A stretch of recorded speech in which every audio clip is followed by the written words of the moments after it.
भिवंडी तालुक्यातील वैदोळे गाव येथे शशिकांत कथोरे यांच्या निवासस्थानी कथोरे परिवारामध्ये गणपती बाप्पा विराजमान झाले होते. बाप्पांची पूजा आरती मोठ्या जल्लोषामध्ये करण्यात आली. गेली अनेक वर्षापासून वैदोळे येथील कथोरे परिवारामध्ये गणपती बाप्पाची पूजा आराधना मोठ्या उत्साहामध्ये पार पडली जाते. यावर्षी देखील मोठा उत्साह कथोरे परिवारामध्ये गणपती बाप्पा निमित्त दिसून आला. यावेळी विविध धार्मिक कार्यक्रमांचे आयोजन सोबत सत्यनारायण महापूजा देखील मोठ्या थाटामाटात संपन्न झाली. यावेळी पंचक्रोशीतील नागरिकांनी सत्यनारायण महापूजेला भेट देऊन त्यासोबत बाप्पांचे दर्शन देखील घेतले आहे. गणपती बाप्पा मोरया, मंगलमूर्ती मोरया. आज 2025 मध्ये गणरायाचं जे आगमन झालेलं आहे, तसंच जसं सर्वांच्या घरी गणरायाचं आगमन होतं तसंच आज आमच्या कथोरे परिवारामध्ये गणरायांचं आगमन झालेलं आहे. आणि आम्ही प्रति लालबागचा राजा दरवर्षी प्रत्येक वर्षी प्रति लालबागच्या राजावरची मूर्ती स्थापन करत असतो आणि मोठ्या आनंदात उत्साहात हा उत्सव साजरा करत असतो.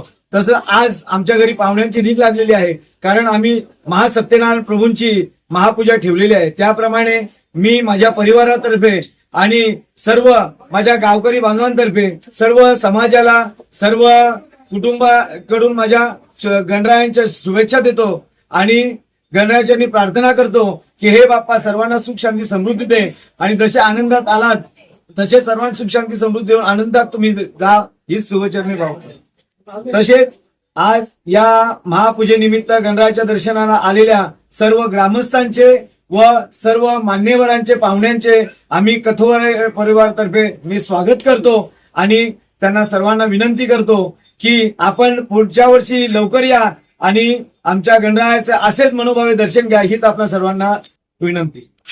आज गेले 7 दिवस झालेले आहेत गणपती बाप्पाची आम्ही स्थापना केलेली आहे.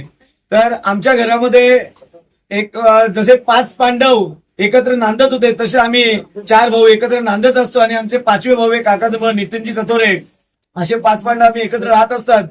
तसेच आमच्या गणरायाच्या दर्शनाला अनेक आमच्या एरियातील प्रतिष्ठित व्यक्ती येत असतात. आता थोड्याच वेळापूर्वी विशुभाऊ म्हात्रे, हनुमानजी पाटील, तसेच आता शनेश्वरजी वाकडे साहेब आलेले आहेत. असेच बरेचसे काही प्रतिष्ठित व्यक्ती आमच्या दर्शनासाठी येत असतात आणि आमच्या गणरायाच्या दर्शनाचे ते लाभ घेत असतात.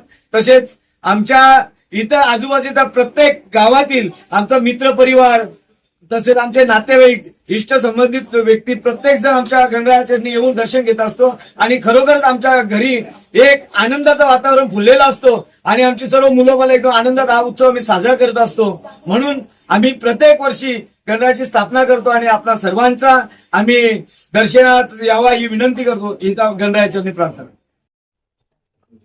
सर्वप्रथम मी सर्व देशवासियांना, सर्व गणेश भक्तांना गणेशोत्सवाच्या हार्दिक शुभेच्छा देतो.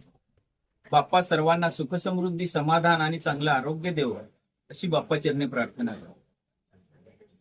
खरोखरच जर विचार केला तर महाराष्ट्रातच नव्हे तर संपूर्ण भारत देशात गणेशोत्सव हा सर्वात हिंदू सणांमध्ये सर्वात मोठा सण म्हणून ओळखला जातो. कारण बहुतेक ठिकाणी 10 दिवसाचे गणपती असतात आणि त्या 10 दिवसात सर्व नातेवाईक, आप्तेष्ट, मित्रमंडळी सर्वजण घरी येतात, एकत्र भोजन करतात. म्हणजे एक एकोप्याचं असं वातावरण त्या निमित्ताने आणि आनंदाचं असं वातावरण घरात तयार होतं. मला वाटतं मी दरवर्षी शशी कथोरे, दशरथ कथोरे ही मंडळी जर विचार केला तर खूप माणुसकी आहे आणि गणपती बाप्पा अशाच लोकांना बुद्धी देतो. बुद्धीचा देवता म्हणून गणपती बाप्पाला ओळखलं जातो.